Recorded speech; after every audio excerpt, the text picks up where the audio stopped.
पैसा देता भी है, ये सोचने से ज़्यादा आपको ये भी सोचना है कि अगर सही ढंग से काम नहीं किया तो आपका पैसा बाजार लेता भी है। कोई शेयर अच्छा लग रहा है, उसका फंडामेंटल चेक कीजिए। एक कहानी बनाइए, कहानी कैसी कि अगर देश के प्रधानमंत्री जी ने किसी सेक्टर के ऊपर कुछ बोल दिया तो वो एक कहानी हो गई कि भैया उन्होंने अगर एथेनॉल के ऊपर बोल दिया कि एथेनॉल हमें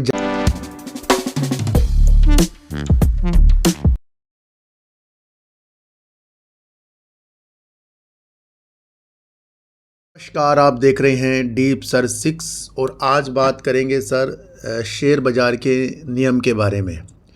देखो सर, मैंने 7 नियम जो अभी हाल ही के लिए आपके लिए बनाए हैं, वैसे ये सबको पता ही है, फिर भी उन 7 नियमों के ऊपर आज हम बातचीत करेंगे और शेयर बाज़ार के अंदर जो नए लोग आते हैं उनका भी विशेष ध्यान इसकी तरफ जाना चाहिए और जो पुराने लोग हैं उनका भी ध्यान इस तरफ जाना चाहिए। देखो सर, सबसे पहले मैं आपको एक चीज़ बताऊं कि पहला नियम जो मैंने लिया है कि बाज़ार पैसा देता भी है, ये सोचने से ज़्यादा आपको ये भी सोचना है कि अगर सही ढंग से काम नहीं किया तो आपका पैसा बाज़ार लेता भी है। समझ गए? तो ये सोचकर बिल्कुल भी नहीं आना है कि अगर आपका कोई दोस्त आपको बताए कि भैया ये पैसा मैं कमा रहा हूँ, वो ये पैसा कमा रहा है, ये वो गाड़ी दिखा रहा है, ये वो एप्पल का फ़ोन दिखा रहा है, तो ऐसा बाज़ार के अंदर कुछ भी नहीं है। जब क्रिकेटर मैदान के अंदर उतरता है तो उसे नहीं पता कि वो कितने रन बना सकता है, पर उसे ये भी पता है कि अगर वो रन बना सकता है या नहीं है तो उसे आउट होने का भी पता होता है।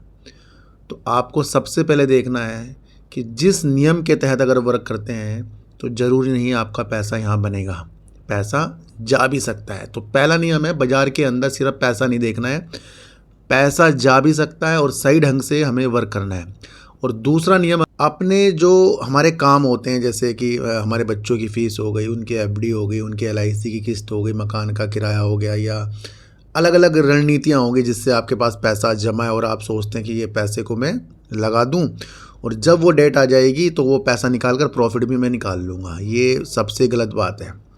अपने काम का पैसा कभी भी बाज़ार के अंदर नहीं लगाना, ये दूसरा रूल है। और इस रूल को अगर आप अपनाते गए तो आप पैसा कमाएंगे, क्योंकि जब हमारा पैसा लग जाता है बाज़ार के अंदर तो वो कहीं ना कहीं हमें उस काम का जो पैसा है ना वो याद दिलाएगा बार बार कि बच्चों की फ़ीस देनी है, भैया ये तो शेयर नीचे ही जा रहा है, ये तो शेयर नीचे ही जा रहा है, अब तो मुझे बच्चों की फ़ीस देनी है, ये देना है, वो देना है, तो एक लक ख़राब हो जाएगा हमारा। अच्छा, अगर मैं आपको एक चीज़ बताऊं कि अगर किसी को न्यूमरोलॉजी के बारे में, अपनी डेट ऑफ बर्थ के बारे में जानना है तो क्या मैं वो सीरीज़ शुरू कर दूं? क्या मैं फिर से उसी चीज़ के लिए आ जाऊं कि जहां पर मैं लोगों को डेट ऑफ बर्थ बताता था, उनसे जुड़ता था, कनेक्ट होता था? तो कृपया आप वो भी बता दें, जिसके भी घर के बारे में पूछना हो, अपने बारे में पूछना हो, तो मैं वो फिर से शुरू कर दूंगा, है ना। तो दूसरा नियम क्या हो गया हमारा? अपना पैसा जो काम का है उसे नहीं लगाना है। जो पैसा हमारे काम का नहीं है, फालतू पड़ा है, उसको लगाना है, क्योंकि उसके अंदर आप रुक सकते हो, क्योंकि शेयर आपके हिसाब से और मेरे हिसाब से बिल्कुल भी नहीं चलेगा। तो दूसरा नियम आपको ये अपनाना है कि अपना पैसा नहीं लगाना है। तीसरा नियम है, उसके बारे में मैं आपको बताता हूँ। सबसे पहले लालच को कम करना है। शेयर प्राइस ऊपर जा रहा है, नीचे जा रहा है, सबसे पहले लालच को कम करना है। और आप सोचते हो मुझे बहुत पैसा बन जाएगा, बहुत पैसा बन जाएगा, जो थोड़ा बहुत प्रॉफिट आ रहा है उसको आप कई गुना बनाने जा रहे हो, तो ये लालच हो गया है। जिस शेयर के ऊपर, देखो सर, हम सिर्फ इन्वेस्टमेंट में वर्क करते हैं, जिस शेयर के ऊपर आपकी नज़र है, सिर्फ आपकी नहीं है, ध्यान रखना, वहाँ बहुत लोगों की नज़र होती है। जो शेयर ज़्यादा हाईलाइट होता है उसके ऊपर सबकी नज़र होती है, सिर्फ आपकी नहीं होती। तो सबसे पहले लालच को कम करना है। फिर आपको देखना है कि जो आपने शेयर लिया उसके अंदर क्या क्वालिटी है। फिर वहाँ क्या करना है?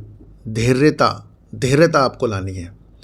और रखा रखा पैसा अगर घर पे रखा है कुछ नहीं देगा, फल नहीं देगा, पर बाज़ार के अंदर अगर अच्छे शेयर पे लगा हुआ पैसा आपने लगा दिया तो आपको बहुत पैसा देकर जाएगा। ऐसी एक व्यक्ति मेरे से मिले, जानने वाले हैं, उनके ससुर ने उनकी लड़की को ही 450 शेयर हीरो मोटोकॉर्प के दिए थे और आज उनकी कीमत लाखों में है। अभी उन्होंने 10 लाख के शेयर बेचे हैं, 200 शेयर। तो कब लिए होंगे उन्होंने ना। तो धैर्यता में लानी है, पैसा तो बनेगा ही बनेगा। चौथा जो नियम है हमारा, किसी की टिप्स में और किसी के विचारों में काम नहीं करना है कि भैया मैंने ये चार्ट देख लिया, यहाँ से उठाएंगे वहाँ बेचेंगे, वहाँ से उठाएंगे यहाँ खरीदे, ये ऐसा कुछ नहीं आपको देखना है किसी की। देखो सर, एक चीज़ मैं बताऊँ, शेयर बाज़ार आपके मेरे हिसाब से नहीं चल रहा है, वो खरीदारियों के खरीदारी से और बिकवालियों के बिकवाली से चल रहा है। ऊपर नीचे बाज़ार में चीज़ें होंगी और वहाँ अगर आपने टिप्स में काम कर लिया आपका पैसा फंस जाएगा। तो इसलिए टिप्स से हमें दूर रहना है, रणनीतियों में काम करना है। और किसी की भी अगर आपको चार्ट में ब्रेकआउट करके बता रहा है तो भैया वो ब्रेकआउट सबको दिखता है, वो सिर्फ उसे नहीं दिख रहा है जो आपको बता रहा है। तो यहाँ आप खुद के मालिक आपको बनना है, टिप्स के ऊपर नहीं काम करना, अपनी एनालाइज करनी है, आपको न्यूज़ देखनी है, कंपनी का फंडामेंटल चेक करना है, हर एक चीज़ वो करनी है, किसी के टिप्स में नहीं काम करना। ये चौथा रूल है। और पांचवा रूल है, अगर आपको किसी शेयर को लेना है पहले उस सेक्टर की कहानी देखिए। अगर आपको कोई शेयर अच्छा लग रहा है उस सेक्टर की चीज़ें देखिए। अगर आपको कोई शेयर अच्छा लग रहा है उसका फंडामेंटल चेक कीजिए। एक कहानी बनाइए। कहानी कैसी कि अगर देश के प्रधानमंत्री जी ने किसी सेक्टर के ऊपर कुछ बोल दिया तो वो एक कहानी हो गई कि भैया उन्होंने अगर एथेनॉल के ऊपर बोल दिया कि एथेनॉल हमें ज़्यादा से ज़्यादा अपनाना है, तो वो एथेनॉल से जुड़ने वाली चीज़ें देखो। फिर आप शुगर सेक्टर की कंपनियां देखो, एथेनॉल उससे बनता है, या फिर मक्के से जो अनाज से बनाती है उसे आपको देखना है कंपनियां, या फिर आपको देखना है जो इनकी ब्लेंडिंग करेगा, जो मिश्रण करेगा पेट्रोल में। तो एथेनॉल के ऊपर अगर मोदी जी ने हमारी बात कर दी तो उससे कई विचार निकल जाएंगे आपके कि एथेनॉल वाली गाड़ियाँ, तेल वाली कंपनियां जो उसे मिलाएंगी 20%, ठीक है, एथेनॉल गन्ने से बन रहा है तो चीनी वाली कंपनी, ये एक पिक्चर बनाइए आप। इसी तरीके से किसी भी सेक्टर के ऊपर बात हो रही है तो एक पिक्चर क्रिएट अपने मन में रखिए कि वो सेक्टर आगे चलेगा नहीं चलेगा। तो ये एक सबसे इंपॉर्टेंट पार्ट हो गया आपका पांचवा, कि सेक्टर की पहचान करिए, कहानी बनाइए, जैसे विजय केडिया साहब बनाते हैं। तो कहानी पे काम करना शुरू करिए, टिप्स में काम बिल्कुल भी मत करना आप, है ना। शेयर बाजार के अंदर शेयर प्राइस ऊपर नीचे होते रहेंगे, वो उनका काम है। आपको अपनी कहानी खुद बनानी है, समझिए। तो टिप्स में काम बिल्कुल नहीं करना है, सेक्टर वाइज आपको तलाश करनी है चीज़ें, उसकी एक कहानी अपने मन में बनानी है। तो ये आपका हो गया पांचवा नियम। और छठा नियम जो है आपका, शेयर बाजार के उतार चढ़ाव से पैनिक नहीं होना है, टेंशन नहीं लेनी है कि भैया भाग गया तो नहीं बेचूंगा तो कम हो जाएगा, बेच दिया तो कहीं भाग ना जाए, ये तो बहुत गिर गया है, ये तो बहुत ऊपर चला गया है, ये क्या कर रहा है, ये हमारी टेंशन हमें दे रहा है। यकीन करना, मैंने आज बाज़ार के अंदर, अभी 1 बज रहे हैं, एक बार देखा होगा सुबह, और अभी तक मुझे पता नहीं बाज़ार में क्या हो रहा है, मैंने चेक नहीं किया, क्योंकि हमने कहानी क्रिएट करके अपने शेयरों को छोड़ा है, समझ गए। तो वही चीज़ है कि शेयर बाज़ार की उतार चढ़ाव से हाल ही के लोग टेंशन ले सकते हैं, पर लॉन्ग टर्म का जिसका विषय होगा वो टेंशन नहीं ले सकता। तो छठा नियम भी बहुत इंपॉर्टेंट है, शेयर बाज़ार के अंदर उतार चढ़ाव जो हो रहे हैं उसको आपको टेंशन बिल्कुल भी नहीं लेनी है। आपको देखना है कि अगर रावण मरेगा तो राम जी उसे मारेंगे, ये रामायण आपको पता है। बीच में राम जी के ऊपर भी हमले होंगे, राम जी को भी कठिनाइयाँ होंगी, तो वो सारी चीज़ें बाज़ार में होती रहेंगी, है ना। तो ये छठा नियम भी आपको देखना, उतार चढ़ाव से नई टेंशन लेनी है। और सातवां नियम है, लास्ट नियम है जो है वो है, आप अपने पोर्टफोलियो के खुद मालिक हैं, किसी को भी अपना पोर्टफोलियो शेयर मत कीजिए।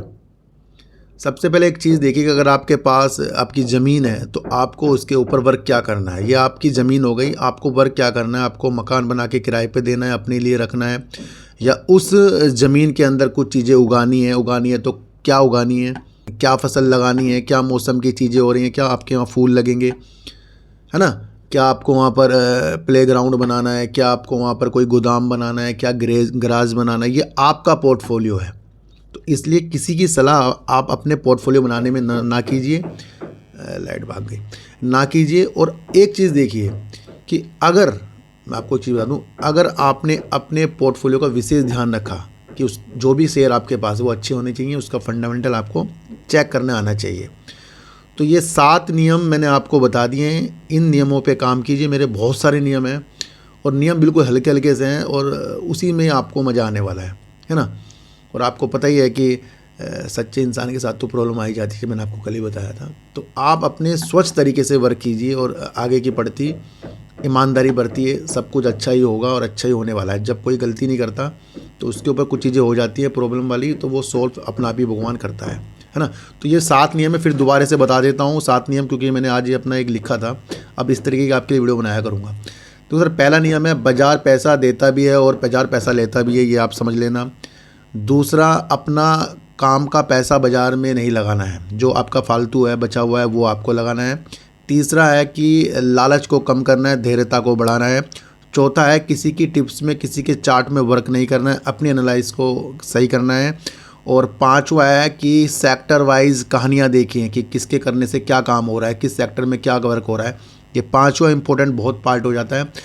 छठा है कि शेयर बाज़ार के उतार चढ़ावों में आपको टेंशन नहीं लेनी है, आपको सिर्फ अपनी विशेषताओं के द्वारा देखनी है और उतना पैसा जितना आपको रख सकते हैं लॉन्ग टर्म के लिए। सातवां नियम आपका है, आप अपने पोर्टफोलियो के खुद मालिक हैं, किसी की टिप्स में, किसी की भी चीज़ों में वर्क नहीं करना है। ये 7 नियम होंगे। ऐसे मेरे बहुत सारे नियम हैं जो मैंने बनाई है चीज़ें, उनके ऊपर भी आगे हम वर्क करेंगे। तो आज की वीडियो से आपको क्या समझ में आया सर, एक बार मुझे बता देना। और ये नियम को अगर हम फॉलो करेंगे, ये आप अपने घर में बच्चों को बता सकते हैं, अपनी फैमिली में किसी मेंबर को बता सकते हैं, जहाँ उनकी एक साइकोलॉजी डेवलप हो जाए, जहाँ से वो लालच से दूर हो जाएं। और मुझे बताइए कि क्या मैं दोबारा से न्यूमरोलॉजी का वर्क जो मैं करता था वो करूं? क्या आप मुझे अपनी डेट ऑफ बर्थ भेजेंगे? तो भेजेंगे तो आप मुझे बता देना, है ना। फिर मैं उसके लिए अलग से एक छोटी अमाउंट की एक फ़ीस रखेंगे, ताकि वो किसी नेक काम के लिए जाए। फिर अगर स्त्री हमें आगे बढ़ना है तो फिर हम ये भी चीज़ देखेंगे कि किस तरीके से किस किस का भला हो सकता है। तो आशा करता हूँ आज की वीडियो आपको अच्छी लगी हो। तो फिर मिलेंगे आपसे नई वीडियो के साथ, जब तक के लिए नमस्कार।